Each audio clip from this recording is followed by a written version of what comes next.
Welcome to another enriching episode of the Men After God podcast, the resource for those passionate about leading and growing impactful men's ministries. Today, we'll dive into strategies, share insights, and discuss tools to help you inspire and guide the men in your church and community. Let's embark on this journey together to build stronger ministries and foster authentic brotherhood among men. Hey guys, welcome back to another episode of the Men After God podcast. I am excited for today because we're going to talk about outside the box thinking when it comes to accomplishing men's ministry. Too often men's ministry gets lumped into ladies' brunch with bacon, where there's coffee, donuts, bacon, monthly gathering, and it hasn't changed in years. And listen, there's value in a consistency. There's value in relationship building. But again, the question that we're asking is, what type of impact is our men's ministry actually having? So according to Pew Research, men consistently show lower church engagement rates than women. Now, we've already talked about church engagement isn't our primary goal. However, it will be a result of great investments into the lives of men. And as the church enters the 21st century, we don't want to have blockbuster syndrome. It was Craig Rochelle who's quoted as saying, if you want to reach people no one is reaching, you need to do things no one is doing, or do things you've done or do things you haven't done yet. Imagine if Blockbuster had taken on the red box model, or even more so, what if they had adapted Netflix's model? Would we still have a Blockbuster today? So when it comes to your church, are you willing to do things you've never done, to reach people you haven't reached, to exist when other people won't? Blockbuster chose not to. I hope your church doesn't, and neither does your men's ministry. Luke, you've gotten heavily involved in the men's ministry at your church. I'd love to hear maybe some things you're doing or some outside the box things that you've seen that have worked in your life. Well, I'd say this. I'm just now getting involved more in the men's ministry, so I've been, part of it. So I'm still getting more and learning more. And I'd say that just like any church, there's always the can we do it better? And what are we currently doing? And I think that there's a concept that we need to look at is, what is the church's golden calf that we need to get rid of? And I want to make sure I'm being respectful in this, because I'm not trying to be negative or say that you actually have an idol. But there are things in different ministries, and sometimes it's how you do a VBS, and sometimes it's how you do your communion. There's just, you've done it one way, and this is the way you were trained to do it, so it must be the way you're supposed to do it. And I want to just push back. There are certain things you should not change, and those are doctrinal. But in an age where things are changing, there are better and more effective ways to do ministry. I was in the transition stage in my young ministry, and I'm not in the ministry, but I'm serving ministries where TVs at one time were of the devil, right? You have a TV in church, and now if you don't, and I'm not saying you should or shouldn't, you may not need one, but I'm just saying there's sound technology. There are benefits to ministries that are connected correctly with IT to make it more effective. How many churches during COVID made a transition to online and cameras, and now they're back in service, and yet they still have online cameras, live streams, and the gospel's getting pushed out in a way where it never could have before. Now, you say, are we talking COVID, men's ministry, IT, and technology? No, we're talking doing something different. So I want to say this. There's a lot of ways to do things differently or do things better, and I think that it's not about doing it different, it's about doing it effective. But look at what you're currently doing, and maybe look at the things that, like, these are the non-negotiables of men's ministry. We're going to have a men's prayer breakfast once a month on the 21st of the month, and pastor's going to make it, and we're going to serve, and we're going to have a guest speaker come in and spend 20 minutes and have a prayer time. Does that work? Well, yeah, for a men's breakfast, that works just fine. But are you willing to sacrifice men's breakfast and the work day twice a year for doing something down with a local pregnancy resource center where they need some help moving some things around and cleaning up their, like, doing things different? So we're going to talk about some practical ways, but I want to say this. We could give out 1,000 things that you could do and consider doing. But if you're not willing to look at it and say, okay, what we are currently doing is not getting the full engagement, the full benefit of men that are walking closer with God, walking with their family, then it's time to take a step back and say, okay, what are we putting on the altar, saying we're willing to sacrifice, and what are we creating an altar to, saying we're not willing to give this up because of Joe in the church says that he's going to leave if you get rid of this thing or don't do it his way. Well, Joe might need to go find another church, and we love Joe. He said it. But he said it. But the bottom line is this: Joe needs to love Jesus more than he loves his golden calves that he's put up in the church. Oh, that's good. That's good. Joe needs to find a new church. All right, guys. So, hey, traditional formats often don't meet men where they are in 21st century America. We need to understand flexible engagement models, but you're not going to take anything we say today if your mindset's not where it needs to be. Luke, have you heard of, may have talked about them on here before, Savannah Bananas? Yeah, oh man, yes. We interviewed, so I have an interview with their catcher from months ago. It's on our podcast. You can go find it. Great guy. Enjoyed the conversation there. Hoping to get him back on there. And if you're listening, I'd love a set of tickets, but neither here nor there. But I love their main guy, Jesse Cole. Started the Savannah Bananas, and he bought this baseball field team and everything that were in this league. And it's like, people aren't showing up to games. So what do we do? So he developed what he calls a fans first mentality. Now, I understand there's something called the seeker sensitive movement and Bill Hybels and a whole lot of stuff like that. And I really don't care what you think about it. But Jesse Cole puts fans first. So like they cover the taxes and fees for their tickets. Their tickets all inclusive. So it includes food, as much food as you want. Right. It's an entertainment based baseball game and things of that nature. It gets people there. It keeps their attention and things like that. I'm not saying to have an entertainment based church. Don't hear that. OK, just to be very clear. What I am saying, though, is he looked at the people he's serving and he said, how can I make this most effective and best for them? What if we ask that question for the men in our church? Well, I'm thankful that we take this philosophy at Men After God, and just in one of our strategy meetings recently, we changed up our idea of when we were going to have our bi-monthly coaching calls because of the bivocational church planners, missionaries that we serve aren't always available Monday through Friday, 9 to 5. So we opened up a Saturday morning for a networking call where we can get together, coach them up, and have a great time there when they might not be available Monday through Friday. And we did that because we put them first. So my question for you is, instead of trying to get men to your men's breakfast on Saturday mornings when their kids have soccer and football or whatever going on, or a busy schedule on Saturday, what if you started trying to do something on another day, another night? What if you offered a digital platform model or something like that? Yeah. I'm thankful there's a good church here in the area. I'm not too familiar with the exact makeup of it, but they do e-groups. And so they have groups, and then they'll have e-groups. They'll even do the e-groups on Sunday mornings, and they connect with people, and they do them on Wednesday nights. And the guy will go to the church, or he may do it at his house, pop open, they get their Zoom, have their Bible study in their group, and they meet. And it's done at different times than what's typical. And so creating opportunities around the schedule and makeup of the individuals you're serving, rather than saying, hey, adjust your life to what I'm doing. We adjust what we're doing to the lives that are those that are there. Yeah. And now this is where I think there's some pushback, Luke, especially. And again, I'll try to be sensitive here. Okay. I'm going to try to approach this as Luke would. If I don't, Luke can fix it. Many of you, I know, have great intentions and love Jesus, and you want to serve people exactly maybe as you've been trained or something of that nature. And inside that mindset comes this idea that, well, bless God, if they love the Lord, they'll make him a priority and they'll attend church and they'll do these things. I'm not telling you that there's not a place where men need to make Jesus and God more of a priority in their lives and the church. What I am saying, though, is have you ever looked in the mirror or really asked yourself what you're asking them to do sometimes? So men that are working Monday through Friday and may potentially overtime and hyperinflation's real and it's really impacted a lot of people. I know a guy who works 12 hours a day, 6 days a week, and only has one day off, and it's on Sunday. And I'm supposed to tell him, hey, instead of spending time with your family, I want you to be at church on Sunday morning and Sunday night. Well, wait a minute. And then we have the arguments, and some well-intentioned people might say, like, well, bless God, he's setting a great example and he's taking them to church and he's doing those things. Can I tell you something? Taking my family to church on a Sunday night when I'm going to have to fight and argue to get them there, and I'm already tired and exhausted, rather than staying home, sitting on the couch, playing a board game, drinking a cup of hot cocoa and having some spiritual conversations, or just laughing and enjoying some time together. You know what, man? Stay home and do that.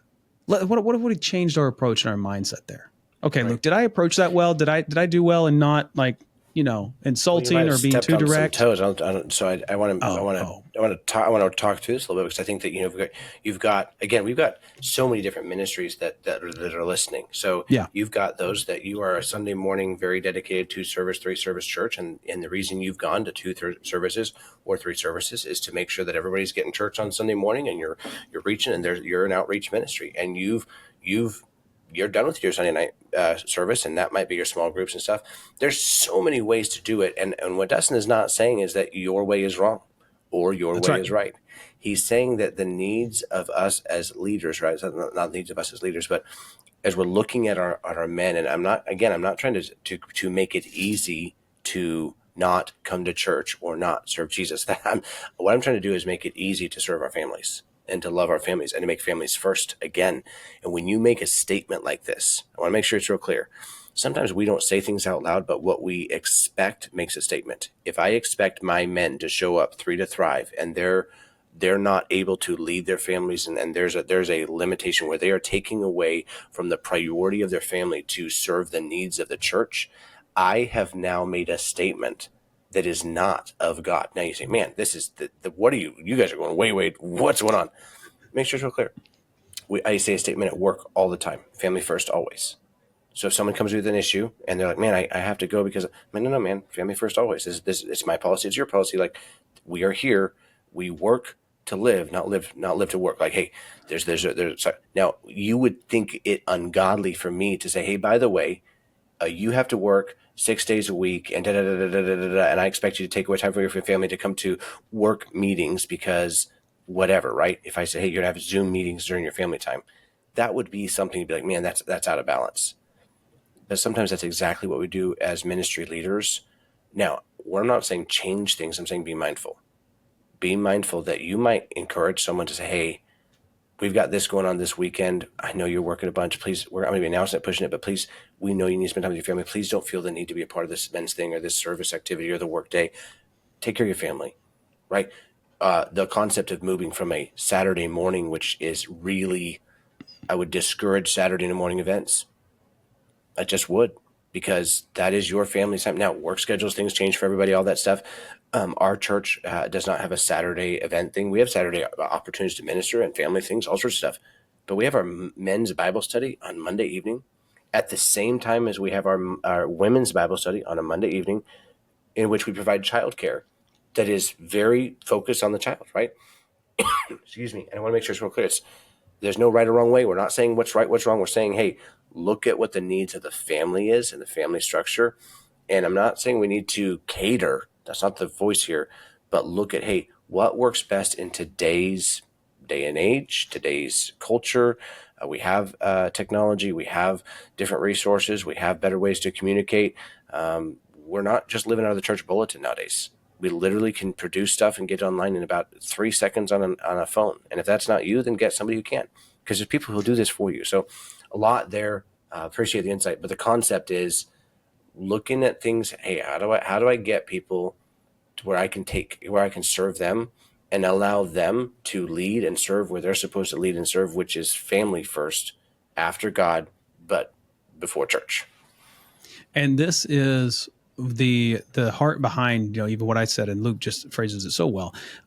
You may not be able to do what Luke's church is doing. You may not be able to provide a Monday evening men's Bible study, women's Bible study, childcare. Okay, that's fine. But what can you do? What can you do to serve the men that you're leading? Thankful for one church planner in, he's down in Florida. It's Thomas Osterkamp.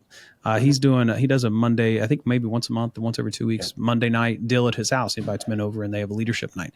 And that works well for him. That's great. What works for you and the men that you serve? But trying to conform your ministry into a model someone else told you to, and that's not working for the people you're ministering to, well, it's just ineffective. That's the best way for me to say it.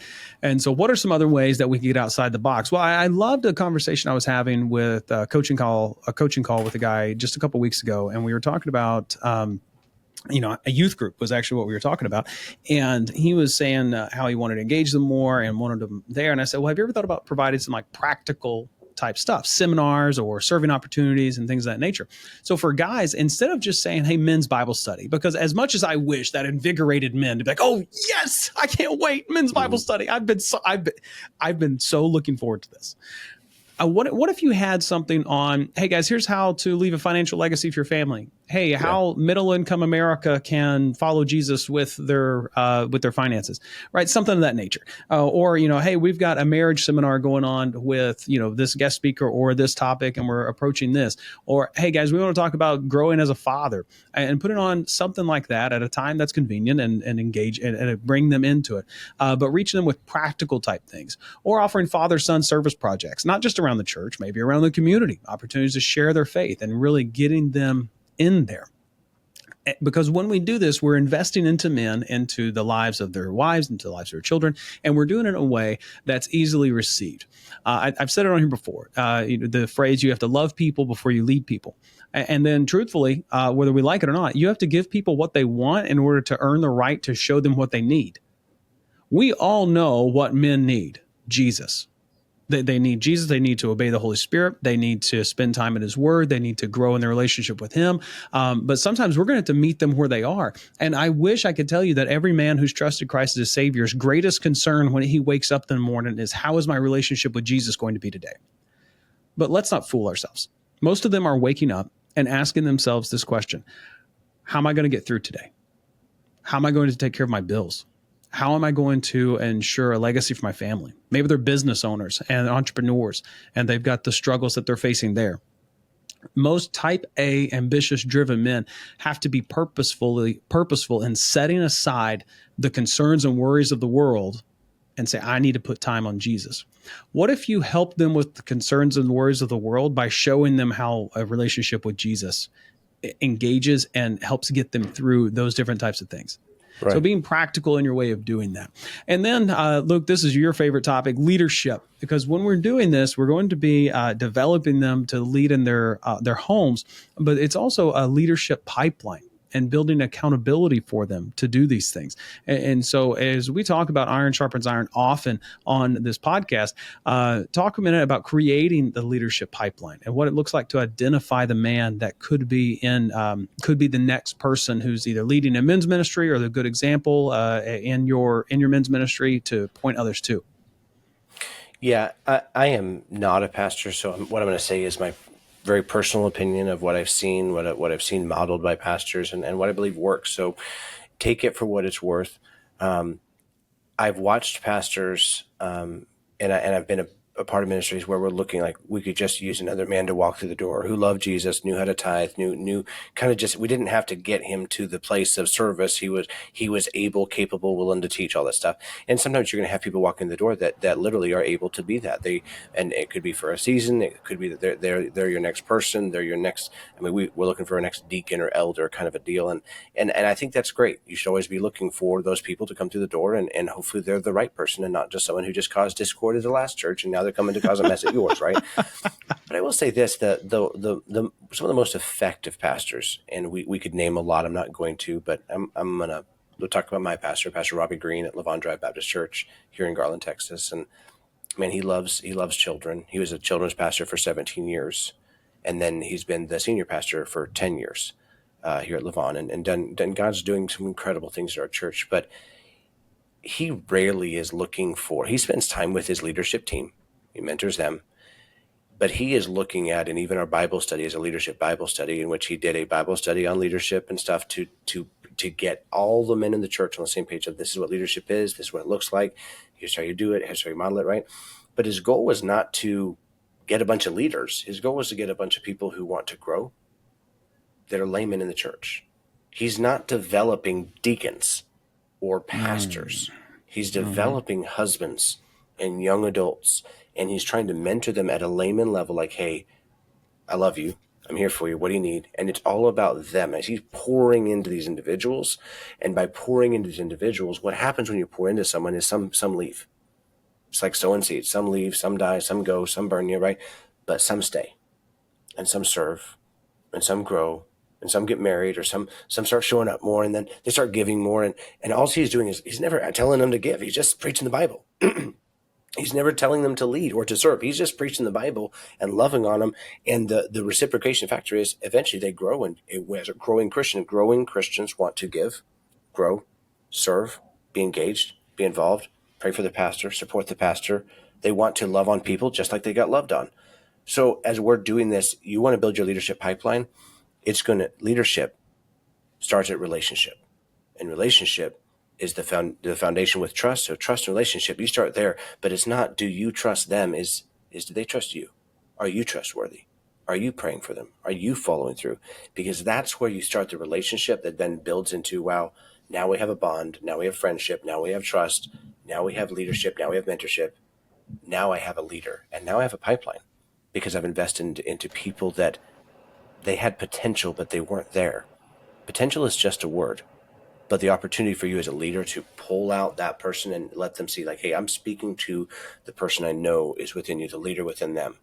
And right now they're showing up in, sweats and a tank top. And you're like, man, I don't see a leader there. Hold on. Jesus sees a whole lot more than you do. Start looking on the heart. Start pouring into your men in a biblical fashion with the understanding is I'm not getting anything out of this. I'm pouring in because that's what God told me to do. And I'm going to reap what I sow in the leadership pipeline. Absolutely. And guys, I'm going to recommend, don't try to do that with every man that's in your ministry. You start with one or two, having a little accountability group, praying for one another. And again, invest into those relationships, one-on-one, one-on-three, and allow God to work over time to create a ministry that's innovative and sustainable as you try different methods. One leader has said, your system is perfectly designed to get the results you're getting. If you don't like the results of the men in your ministry and the fruit that's being born, then you're going to have to make some adjustments and you're going to have to be innovative.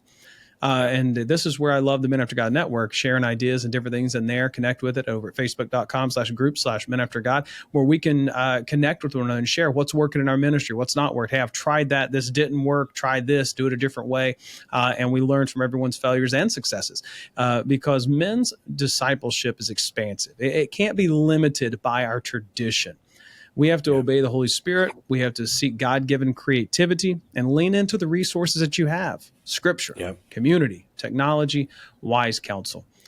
Luke, I love how you talked about developing those relationships with the men. And guys, that's one of the things I want to just end this on. No matter how innovative and creative and various different techniques and apps or different things that you use, if you're not developing the relationships with the men, you're not going to see development in the men or development in their relationship with Jesus. So guys, go out there and invest into your men, not so they can serve in your ministry, but they can serve their Heavenly Father that you can serve with them. We'll talk to you next time. Thank you for joining us on this episode of the Men After God podcast. We hope today's discussion has encouraged and equipped you on your journey. We'd love to hear from you. If you have questions, comments, or would like to partner with us, please reach out at support@menaftergod.net. Stay connected with our community by liking our Facebook page at facebook.com/menaftergodpodcast. For deeper engagement, join our group at facebook.com/groups/menaftergod and connect with other men pursuing God's heart. If you found value in this episode, please subscribe and leave a review. Your feedback helps us reach more men striving to live faithfully. Until next time, stay strong in the faith and continue pursuing after God.